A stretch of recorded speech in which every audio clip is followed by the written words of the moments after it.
مثال دیتا ہوں۔ سن 77 میں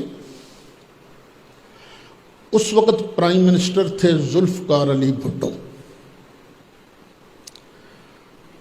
ہم نے ان کے خلاف تحریک چلائی جس کا نام تھا تحریک نظام مصطفیٰ صلی اللہ علیہ وسلم۔ لوگوں نے جانیں بھی قربان کی، سب کچھ کیا۔ ہم نے بھی، میں خود جیل میں رہا ہوں، جیل میں تھا۔ آج سن 77 کی آج کی تاریخ کو میں جیل میں تھا۔ پولیس والوں نے مارا بھی بڑا تھا ہمیں، بڑے سخت لفظ بھی انہوں نے کہے تھے۔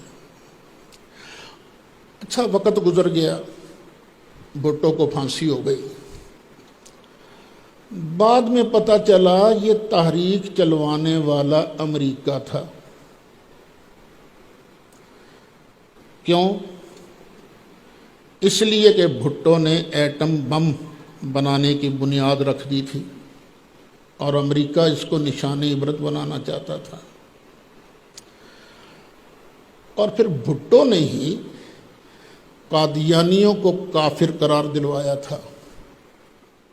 اگر وہ تعاون نہ کرتا تو قادیانیوں کو کبھی کافر اسمبلی ڈکلیئر نہ کرتی۔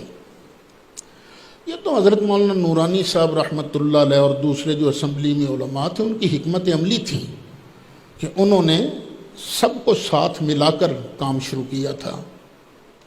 اور قادیانی بھی مخالف تھے بھٹو کے، اور وہ تحریک کے پیچھے، حالانکہ کیا مولوی صاحبان دوسرے تحریک چلا رہے ہیں، تصور بھی نہیں ہو سکتا تھا کہ پیچھے قادیانی بھی ہوں گے۔ وہ بڑے طریقوں سے کام کیا جا سکتا ہے نا۔